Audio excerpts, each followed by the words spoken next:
All right, welcome back to summer school. Let me present to you lesson number 1, Introduction to Ideologies. And as we present this with your captive audience, I need to answer an email question or two. So, is there a difference between one's ideology and one's worldview? A worldview and an ideology. An ideology is a set of beliefs and values. It's the way we see the world, right? As it is, as it always has been, and always should be. Included in that definition is the term worldview. So I would say that for the purposes of this course, the two things are close enough that conceptually speaking, they're one and of the same. We don't really see the term worldview come up often. We'll see the word ideology come up often. And I believe that one's worldview is contained underneath that umbrella that is ideology. Ideology is more expansive than just one's worldview. But definitely the way that some use the term worldview can be used in the place of ideology. So again, ideology is a set of beliefs and values, the way you see the world as it is, as it always has been, as it always should be. Included in that is the idea of worldview. How do you view the world? Well, the way you view the world is often through lenses, right? And how do you see the world? Through the lens that is your ideology. That's how we interpret new things. So if I see something happening outside the classroom, I might be like, oh, what's going on out there? My ideology will help me unpack what I'm seeing, whether it's good or bad, whether I should be concerned, whether I should intervene. These reactions to the stimuli around me are going to be based upon my pre-existing ideology. So worldview is, for the sake of this course, not really different than ideology. Can I please help explain social capital? Oh, I'm not Googling something over here on the other machine. No. I'm not looking up social capital. But, you know, I think I do know a little bit about social capital, obviously, because I'm an individual that obviously benefits from social capital. Here in Wetaskiwin, I'm a pretty big deal, right? It's the idea that because of my elevated position within the greater Wetaskiwin society, that I have social capital, that, you know, maybe people in Wetaskiwin listen to me, but then I go to Stettler and nobody listens to me. I don't have any capital there. That in some environments, maybe people listen to you and they respect your opinion, and they are often maybe even led by what you think. Whereas in other gatherings, maybe people don't listen to you. So Dr. Jordan Peterson has social capital with some people and lacks social capital with others. So thinking of it in a macro sense, there are people within the United States that possess more social capital than others. And because of their social capital, they have the potential to be able to access government, right? That they can have FaceTime with the president. Not that, you know, that's going to help too much, but, you know, because of their economic power, Elon Musk, if he wants to talk to the president, he can probably get an audience with the president a lot easier than this guy. That's a part of that social capital. Or, you know, somebody like Angelina Jolie, right? She has a lot of economic power, yes, but she also has a lot of social capital through her work with the UN. And because of that, literally doors open for her, right?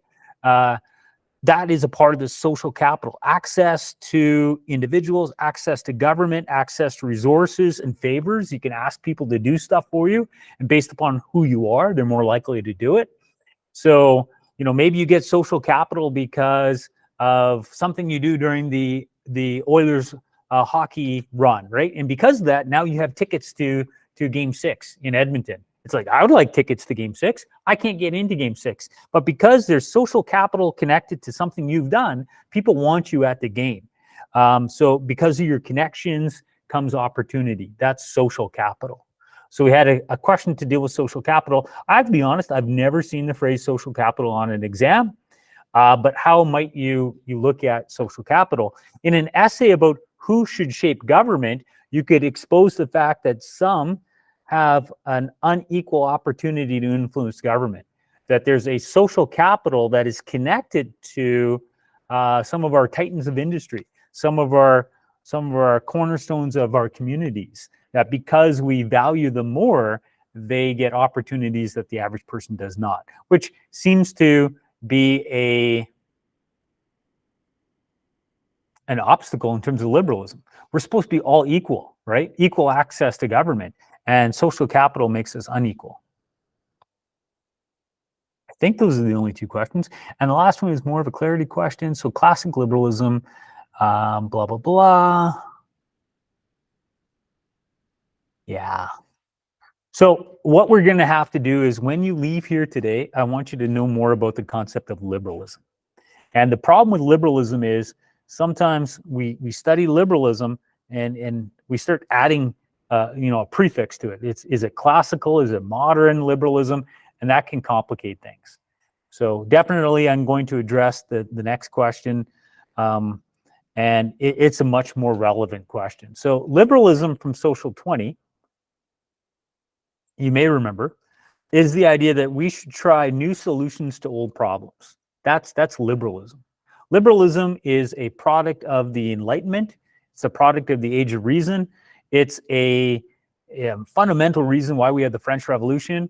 We need to try new solutions to the old problems like economic bankruptcy. Maybe we need to transition away from the age of absolutism and become a republic. The creation of the Republic of France was because of liberalism. Application of new solutions to old problems like the conflict among religions in France, or old problems like social inequality, old problems like economic hardship. So let's try something new. Let's take the power away from the king and give it to the people. That's a actual manifestation of liberalism. So the problem is the French Revolution happens in the 18th century. Now we're in the 21st century. And liberalism is meant to be new solutions. So by definition, it's an ideology that evolves. So we put in front of the word liberalism, we put little, I guess, era-relevant terms like classical liberalism versus modern liberalism. So modern liberalism is more of an ideology coming out of the 20th century. So classic liberalism, I often think of it economically. Classic liberalism is capitalism. In the 18th century, capitalism was a new solution to an old problem: how to make a wealthy nation. The old solution was mercantilism, and Adam Smith came up with a new solution. Instead of government having their hands on the economy, manipulating it, making a monopoly here and a monopoly there, government should have their hands off the economy. This is something new. It's a paradigm shift. So economically speaking, classic liberalism is capitalism. But liberalism itself is the idea of new solutions to old problems. So the problem is that in the 19th century and the early 20th century, there are still problems, economic problems. There's still unemployment. There's still economic exploitation. There's still economic suffering and inequality. So really beginning with the progressive era of the late 19th century, and in the United States, beginning to some extent with President Teddy Roosevelt and his Square Deal, but really mostly with FDR, Franklin Delano Roosevelt, and the New Deal, we begin to see a paradigm shift in the role of government. Under classical liberalism, remember capitalism, it's freedom from government. How do you have freedom economically? Government's going to get out of the way. We're not going to do mercantilism anymore. We're going to allow you, with your economic self-interest, the invisible hand, to find your niche in the economy. You'll get rich, and we'll all get rich because of it. But that didn't work out for everyone. So in the 19th century, government began to intervene in the economy and regulate, create laws like child labor laws, create laws that protect unions. And then in the 20th century, during the Great Depression, we have the need for government to do even more. Let's give relief, recovery, and reform. So we're going to provide hot lunches for those that have no food. We're going to provide re-education and training for those who find themselves without skills that are desirable. So this is a revolution in the way of thinking of the role of government in the economy, but it's still liberalism. It's still the idea of let's try something new for old problems. But now the role of government looks so different than what it did in the 18th century, inspired by Adam Smith. We're going to have to call it something different because, you can't call them both liberalism because one sure looks different than the other. So we have classic liberalism, freedom from government, and then we have modern liberalism, freedom through government. So government's going to help you ensure that you get freedom. And for those of you that have pre-read the textbook, that's in chapter 8. So freedom from the government is classic liberalism. Freedom through the government is modern liberalism. Now, there's an added twist here, and that's the word conservatism. So often, in Canada especially, we use the words liberal and conservative as competing forces. Conservatives want to keep the status quo. Liberals want to try something new. So liberals connects with liberalism, this ideology of new solutions to old problems. Conservatives, on the other hand, they're trying to cling to old solutions. They want to adhere to tradition, right? Adhere to tradition. They want to, as Edmund Burke would say, they don't want to abandon the great chain of being. That Edmund Burke made this observation that my life today is the gift of the struggles of my ancestors. And for me to quickly pivot, for me to quickly abandon their values, for me to quickly abandon their way of life and try something new is basically dishonoring their legacy, right? And we don't want to dishonor them. These are the ancestors whose struggles made my life possible. So from a conservative perspective, they're slow to change. Liberals, let's change. Progress, let's do something new. Conservatives, let's think about that.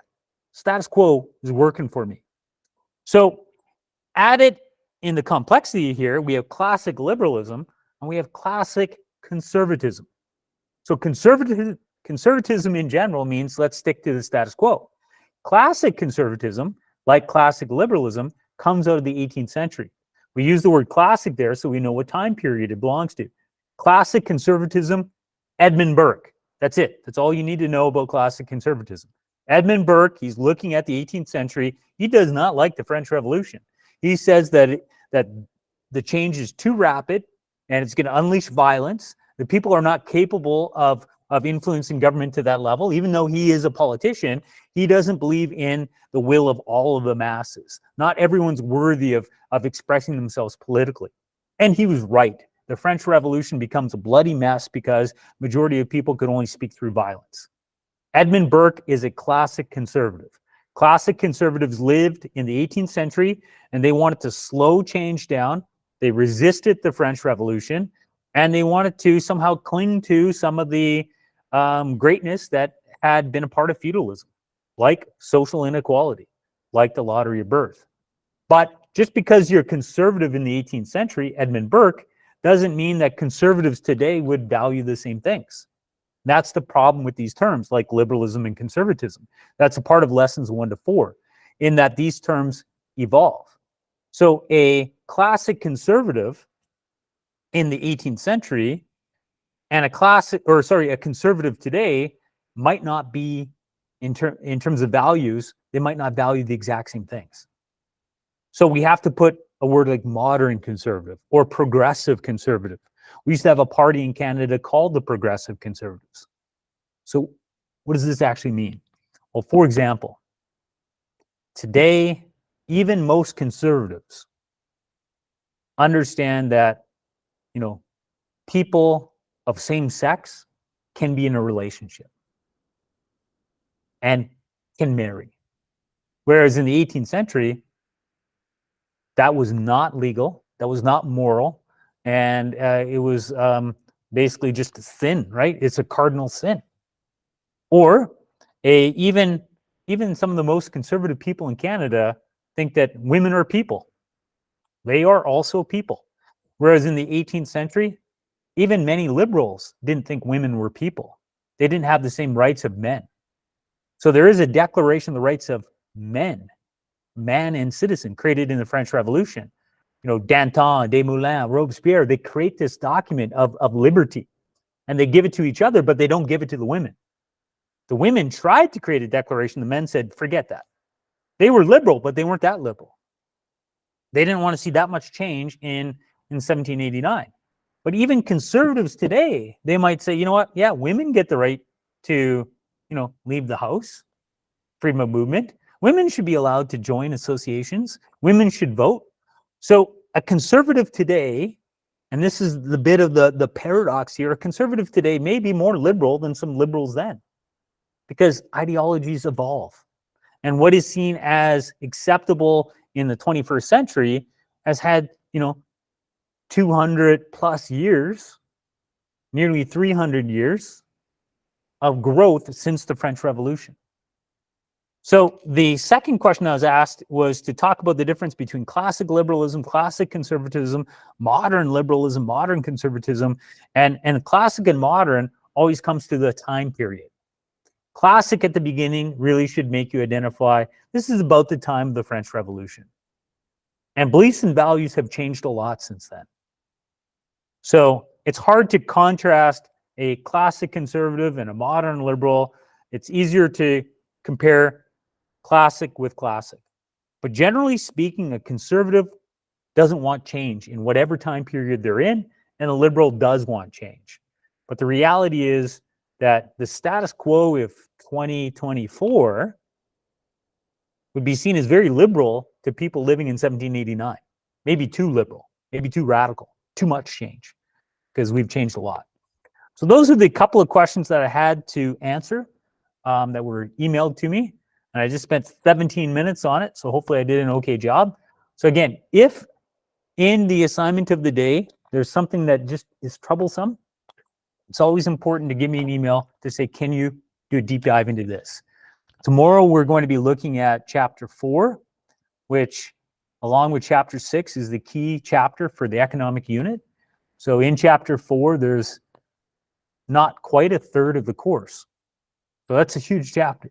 So as you work your way through chapter 4 this afternoon and tomorrow morning before our 11 o'clock meet, if there's a concept that you don't understand, the alphabet agencies, what have you, send me an email. So I don't have any other questions. So what I'm going to do is I'm going to do a quick look at these 4 lessons with you to see what's coming up next. So define ideology. That's objective number 1. And I did that at the beginning. It's the set of beliefs and values, the way we see the world as it is, as it was, and as it should be. Ideology is right there on the title. Perspectives on ideology. You're going to see that term a lot. In both -1 and -2, you're going to need to be able to unpack sources to find the ideology and connect it to liberalism. With regards to liberalism, is it saying we need to have more or less liberalism? That's the main assignment of the course. The themes on ideologies are listed in the textbook. I'm not going to go into great depth about it. You can read the introduction and see things like, what is the nature of mankind? So if you believe mankind is rational, maybe you think freedom is something that government should unleash. If you think mankind, like Hobbes would say, mankind is violent, then you might say government should control our freedom. Because when we are free, we'll be violent. And if I'm free, I'm going to, rob you and stuff like that. Comparing individualism and collectivism. In both -1 and -2, you are going to be tested on that quite extensively. So there's a cartoon straight out of Social 20. You saw that last year in 20, looking at individualism and collectivism. Here too. So you should be able to look at a cartoon and say, is that an individualist or a collectivist society? And what does the cartoonist want? Do they want more individualism or more collectivism? So in this cartoon, there's a 3-leaf clover that is shown to be not the equal of their peers. So whether we're looking at it economically, socially, or politically, we know that that 3-leaf clover is not equal. So we live in a society of inequality, therefore it's an individualist society. There's an emotional appeal to the 3-leaf clover who's down on my luck. So because there's an emotional appeal that we want somebody to help that 3-leaf clover, then this is a critique of an individualist society, saying that the four-leaf clovers that seem to be ignoring the plight of their neighbor, they need more collective responsibility for that three-leaf clover, that they need to perhaps pay taxes and have their taxes redistributed through government programs, or they need to embrace charity. So I say collective responsibility, and as you work through chapters 1, 2, and 3 today, you've gone over some of the most important pages of the course, starting on page 71. So starting on page 71, it looks at the principles of individualism. And then, after they list the principles of individualism, on page 80, talks about the principles of collectivism. So pages 71 to page 86, for those of you in -1, that's the heart of your A1s. In an A1, like this, could be a cartoon in an A1, you have to connect it to liberalism, but even more precisely, to get to a PF to an 80, what element of liberalism is it trying to get you to discuss? And here it's economic liberalism, it's the lack of collective responsibility, and therefore we can infer that the cartoonist is wanting the four-leaf clovers to take a vested interest in the outcome of the three-leaf clover. Maybe they want an equality of outcome. They would like to see maybe an equalization of reality, like a universal income for everyone, a basic income guaranteed by the state, or maybe those clovers need to be more charitable. Now, if you're in -2, that question of individualism versus collectivism could be your A1 question. What are the key elements of individualism or collectivism? Pages 71 to 85 list them. Or on the second writing piece, they'll give you 3 sources like this cartoon, and you're doing the same assignment that the -1s did in an A1. So pages 71 to 85 in this textbook, you need to read multiple times. And every time you're doing a writing piece and you're connecting something to liberalism, even if it's a test, being that you're doing your test at home, open up your textbook, look at those pages, so you know which elements to connect it to. So by the time you get to your diploma, you know the principles of individualism and collectivism by heart, so that you can look for them in sources. Absolute essential stuff. So now we have a reminder of Hobbes and Locke. This is copy and pasted right out of your 20 notes, along with Rousseau. These are some of the first individuals in your cast of characters. But we're adding people like John Stuart Mill. So in terms of this conversation between freedom and control, between individualism and collectivism, John Stuart Mill says, you know what, we should be free, as long as our freedom doesn't hurt others. And we call that the harm principle. And the harm principle, it's in green here because it's on the 30-2 test on multiple choice, and it's on the 30-1 test on multiple choice. You'll see it in both. So your cast of characters really gets started today, and there's a whole list of people here that you might remember from previous courses. Again, how might you see this on an A1 or an A2? You might see it as a quote, or you might see a quote like this in a multiple choice test, where you'll have somebody's ideology and you have to unpack it and respond to a scenario that the question is asking. These are straight off of my exams. Now, I have many questions. You might not see this exact source, or you might. But you'd look at it and say, what is, based upon the theme, what is meant to be the role of government that Prime Minister Trudeau wants to see? Or based upon what Trudeau is saying, what is the purpose of government? What is the purpose of citizens? Or should we be embracing social liberalism? Do we need more economic liberalism? Do we need more adherence to collective norms? Or do we want to celebrate our uniqueness? What is it that holds Canadians together? So lots of great opportunities to apply the ideas of individualism and collectivism to sources. And then I have a whole list of samples of ideologies about different themes of the course. So here's some ideologies about the purpose of the state, about how consumerism is not a path to a good life. All philosophy is meant to talk about how do we get to a good life, and some would argue it's through consumerism. Give me a Porsche 911, I'm probably a happy guy.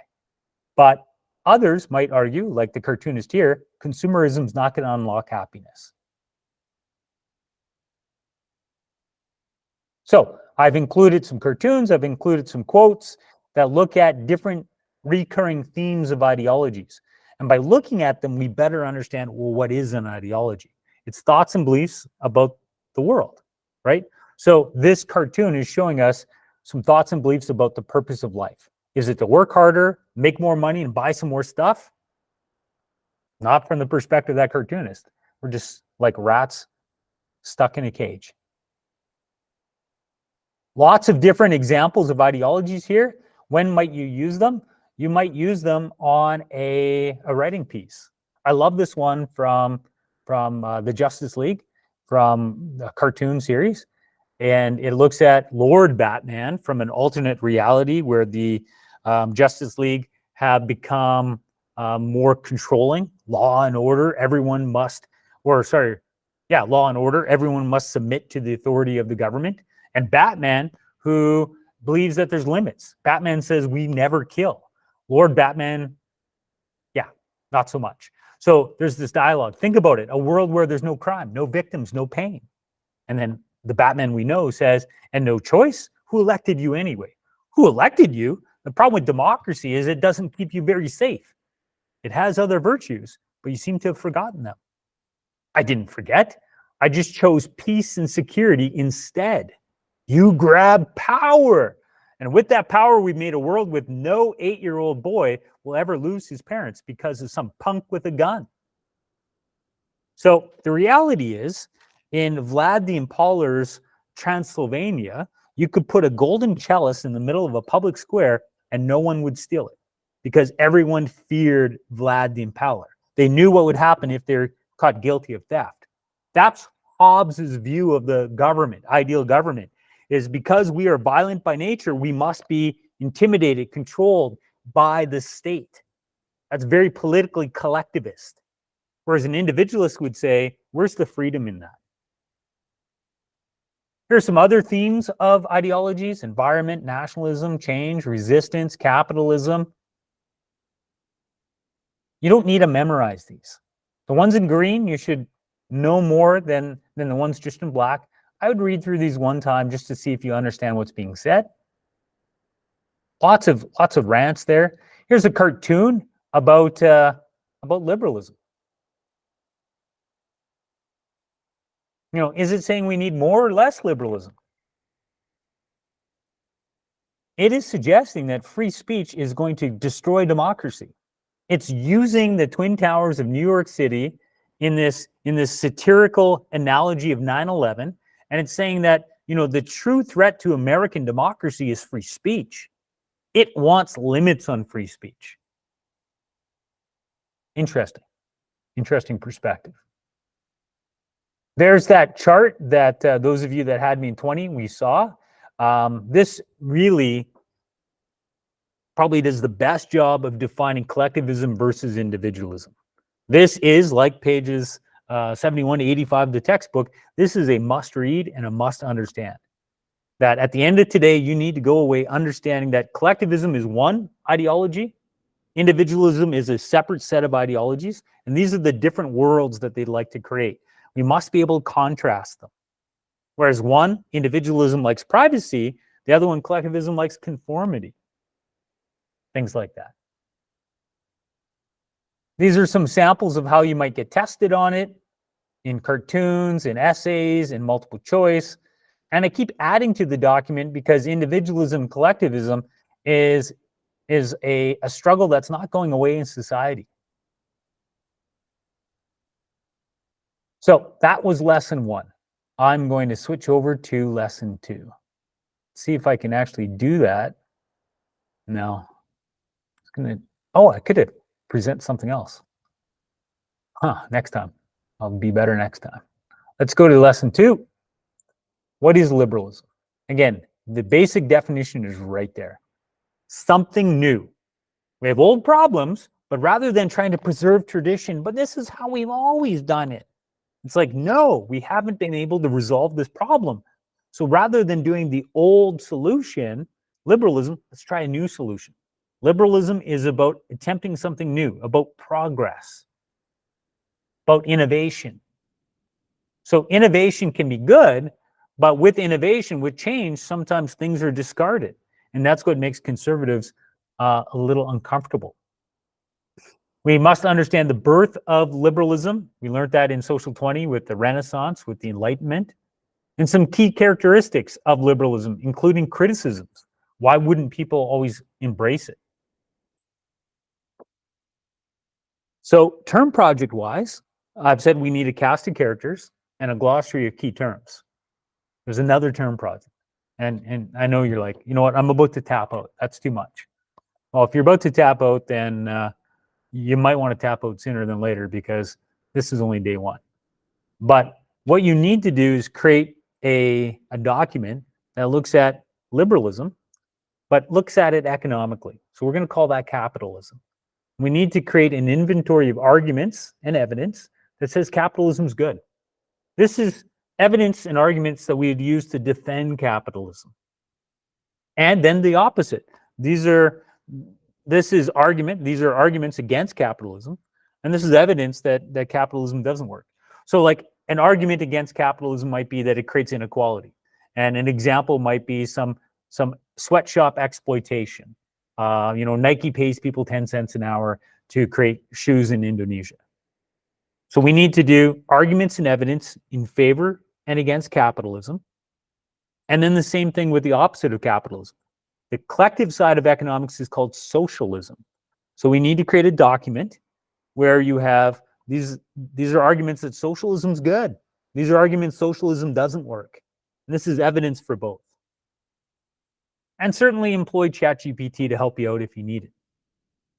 Arguments for capitalism, arguments against capitalism, for socialism and against socialism. If you can compile this, it's going to make the economic written assignments a lot easier. Especially if once you get to the arguments, then you're like, being that we know this, then now what? How do we resolve that? That's a part of the writing task of this course. And then there's a political side of the course. Arguments for and against democracy. This is why democracy is great, but this is why it's not so great. This is evidence that is great. This is evidence why it's not so great. And then the flip side of that, arguments for and against. The opposite of democracy is a dictatorship. We use the term authoritarianism. These are people like Hobbes that believes that we should embrace authoritarianism theoretically. That's argument for authoritarianism. But a case study against it might be like, let's look at the quality of life of the Ukrainians living under Stalin. Let's look at the plight of the kulaks and the Holodomor. So we have our cast of characters. We have our glossary key terms.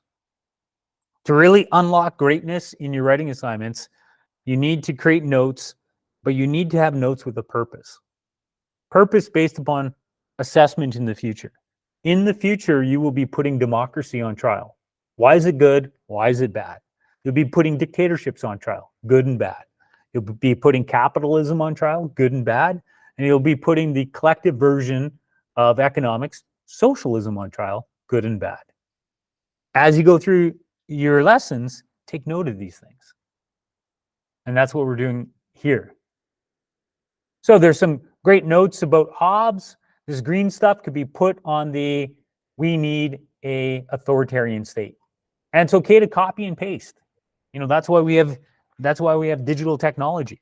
You can copy and paste, you can use your snipping feature, you can click and drag it, make digital notes if it works for you. These notes are for you. Same thing with Locke. You can see that section there and say, wait a minute, I could use Locke to defend democracy. Not capitalism. He's talking about natural rights, life, liberty, and property. Yes, property is an economic thing, but there's a better person for capitalism. That's Adam Smith. So what is liberalism? These are some of the concepts you'd see in pages 71 to 85. And these things in green, equality of opportunity versus equality of outcome. Those are the words that you'll see in your multiple choice test. So The question here might be, based upon details within the cartoon, the cartoonist is most concerned about which of the following: A, equality of opportunity; B, equality of outcome; C, blah, blah, blah; D, blah, blah, blah. And it's not equality of outcome, it's equality of opportunity, because some, because of their connection to crime, have opportunities others do not. It's not that the cartoonist wants everyone to be equal. Cartoonist wants everyone to have an equal chance. But because some are bribing politicians, they have an unequal chance. So that's why the answer would be equality of opportunity, not equality of outcome. So in order to become stronger at the multiple choice, as the green terms come up, I can't believe I just did that. I don't know what I'm doing. But as the green terms come up, and it's just going to stay there. Oh, no, it went away. Please take note of them. I wonder if it's still there if we go back. Nope. Oh, that's nice. All right, so there's some talk about the evolution of liberalism.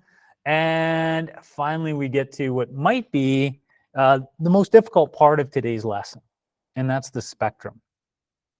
So Social 20, we talked about the spectrum, the political spectrum. And this is the political spectrum. The political spectrum really, for me, begins with conservatives. These people like it the way it is. They like the status quo. So the status quo, the way it is, they're conservatives. We talk about that often as being on the political right. Why is it the right? Well, it just happens that's where they sat in the National Assembly in France. They sat to the right. So based upon where people sat during the French Revolution in their parliament, we get the terms left and right. But today, we use the term conservative to discuss people that want to embrace tradition, slow change, keep the status quo. People that are more in favor of change, they're liberals. Liberals, pro-change; conservatives, pro-status quo. Moderates are in the middle. I don't think that's tough. Now we've got these other terms, radical and reactionary. What distinguishes them? So a radical, they're similar to a liberal in that they're on the left, so they want change, but the difference is a radical really wants change. So whereas a liberal wants change, but maybe willing to wait to get it, and maybe willing to work through the legal means to get it, a radical is like, you know what, I want change so bad, let's go blow up some mailboxes. Let's kidnap some politicians. Let's disrupt the streets. Let's break some laws. That's radicalism. Radicalism is an acceptance of violence as a way to achieve an ends. Reactionary is kind of the same on the other side. You have conservatives, you have reactionaries. They both are on the right, but reactionaries are meant to be different.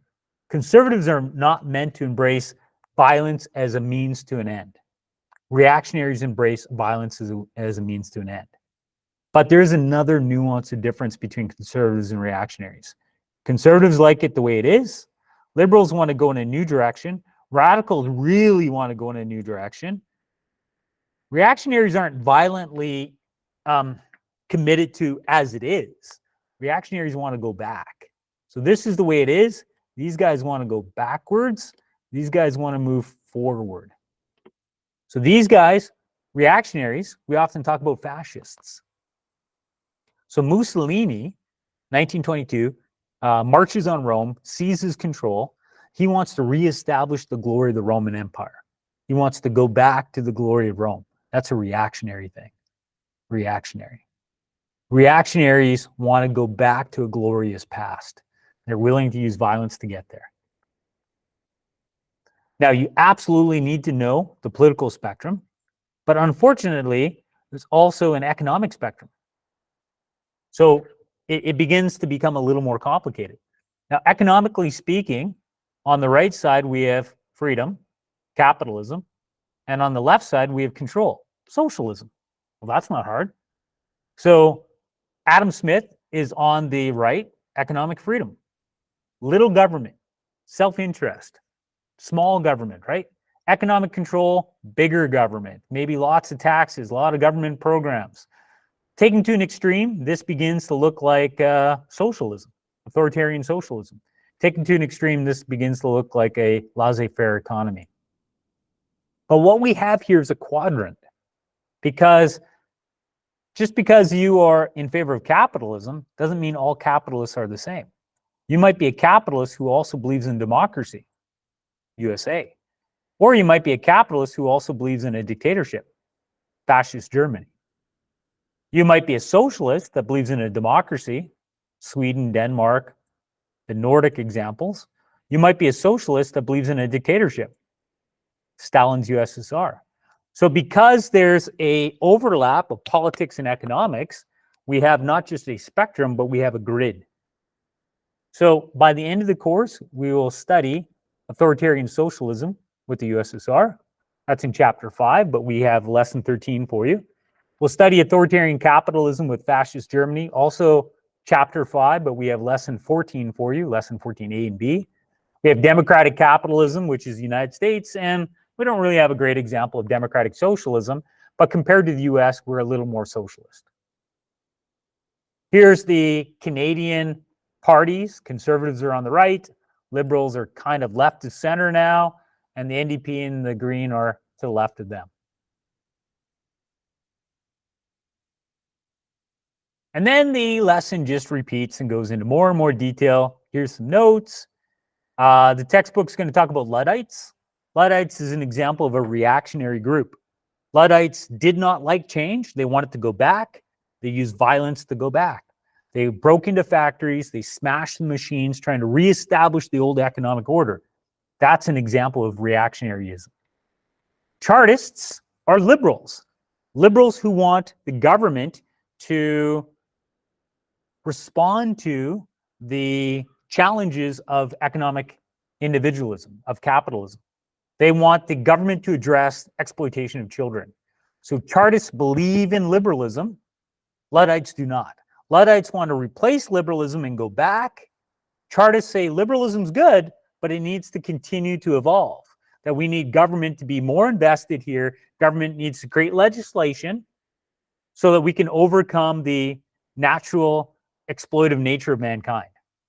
Create legislation to protect children from capitalists. You have others like Robert Owen that said, I can't wait for government to do that. I need to do it for myself. And he creates New Lanark. And New Lanark is a UNESCO World Heritage Site today because of its basically socialist significance. And then we have Marx that says, you know what? This is never going to happen without violence.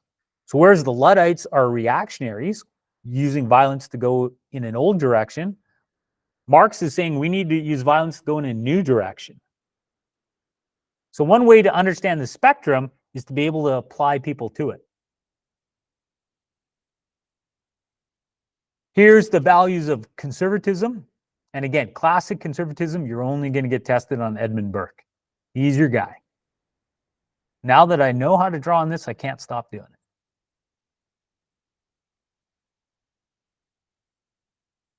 But much like liberalism, we're going to have little terms. Which era of conservatism are we talking about? We don't really use the word modern conservatism like we use modern liberalism. We use the word neo. Neo meaning new conservatives. In the 20th century, we had individuals like Reagan and Thatcher that were new or newly conservative. And in chapter 6 and 8, we'll study Reaganomics and Thatcherism. And we need to know the term neocons, neoconservatives. And when I say we, I'm talking about both -1 and -2. All right, then there's some notes at the end. These are my notes that you can read over and see if you understand stuff. Again, the difference between classic and modern liberalism, I outlined at the beginning of this. We are going to jump into lesson 3. See if I can do it. So present something else. Oh, would you look at that? Would you look at that? You know what lesson 3 is? It's lesson 2, blowing up again. Because typically each of these lessons would be, that's fun, would be like a day or 2 days of class. But the advantage of summer school is, you know, we don't have that lag time between lesson 2 and 3.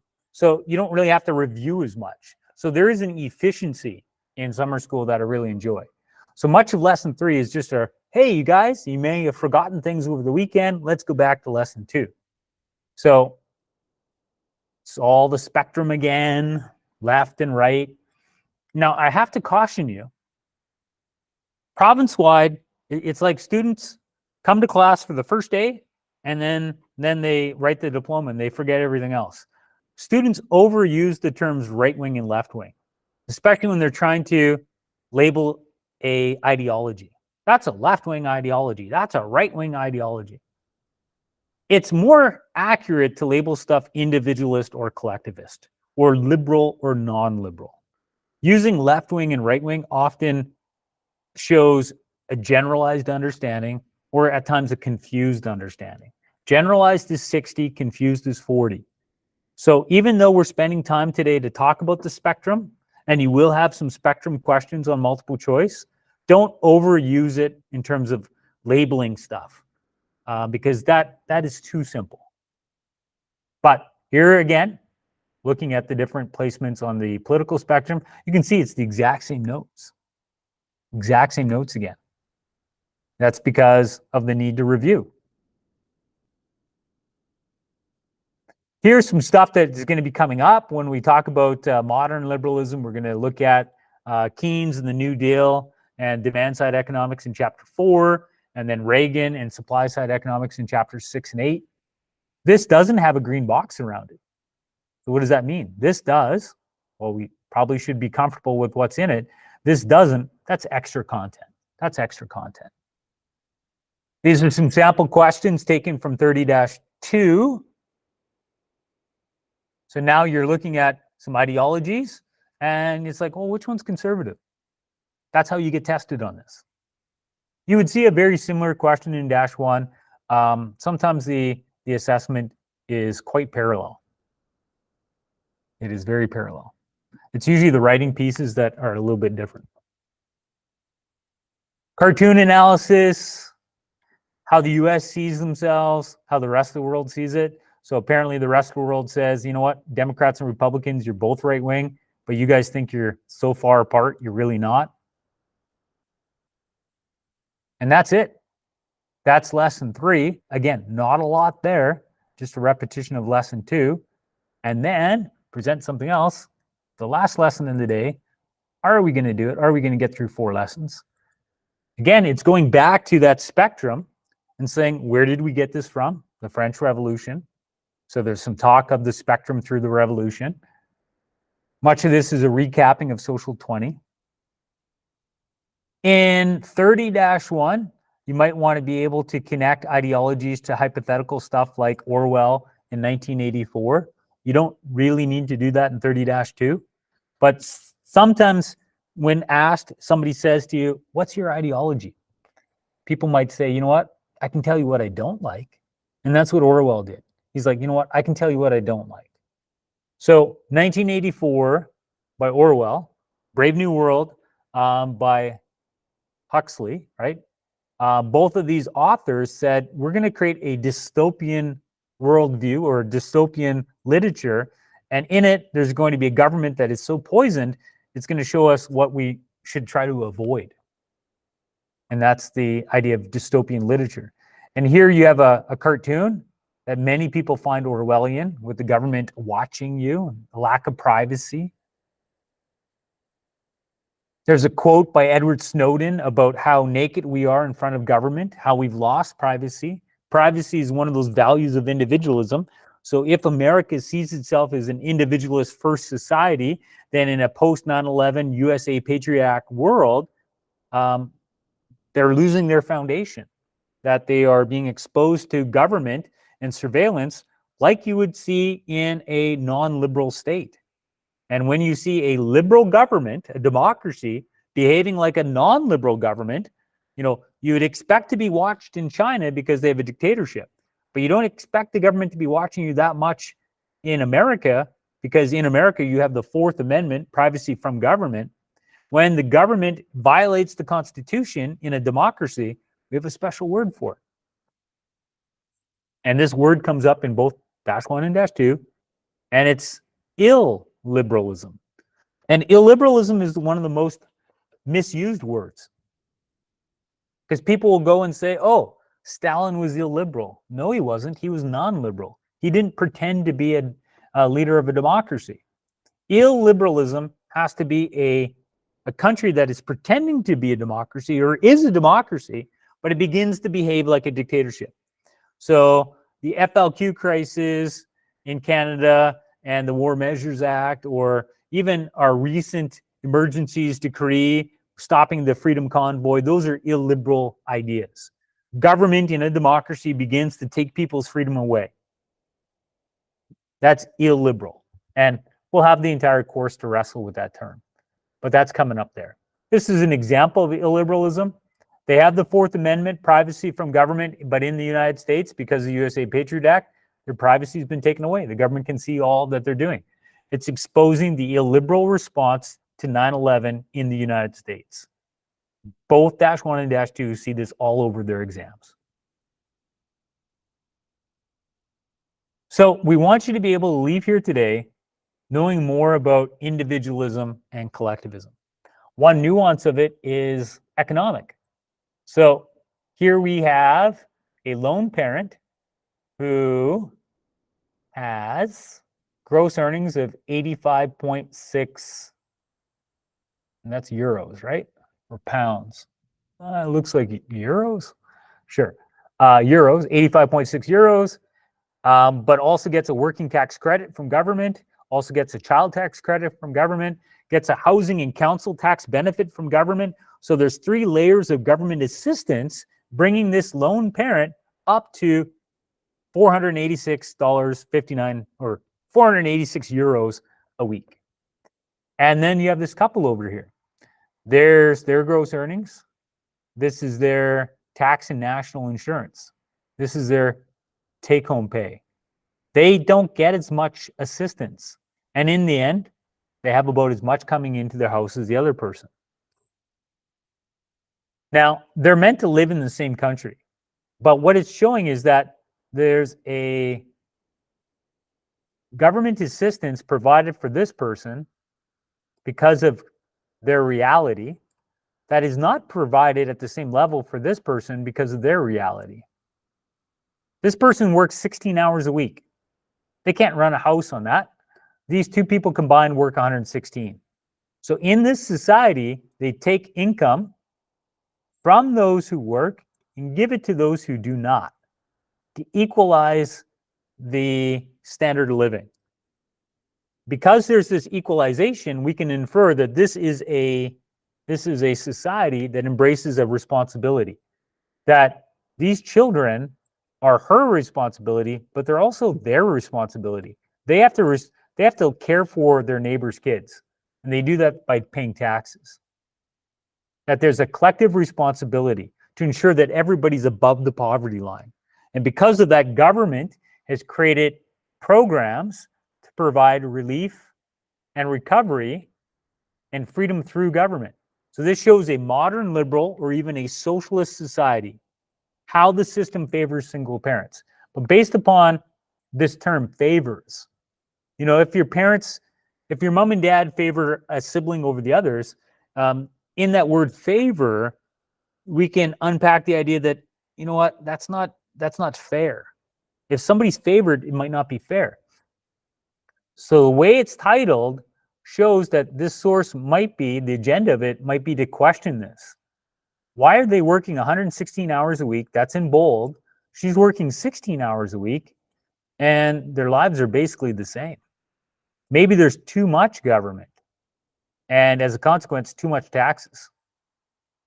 So this might be a source that is showing individuals living in a collective society where there's great collective responsibility, and government has created programs to equalize the standard of living regardless of one's income, but maybe it favors her a little bit too much at the burden of them.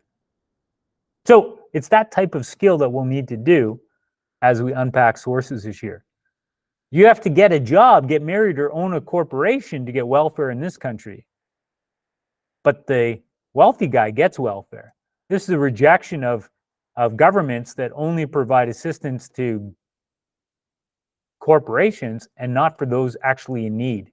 And when we look at criticism of neoconservatism and neoliberalism, Reaganomics, we'll see how Reaganomics often helps corporations in need, but ignores the people. So that's kind of a glimpse into that. I'm going to stop recording because that's the end of lessons 1 to 4, and I'm going to stick around and I can answer any and all questions you guys have. I'm also open for you coming in this afternoon between 1 and 3 if you need to work in person. Let me stop recording.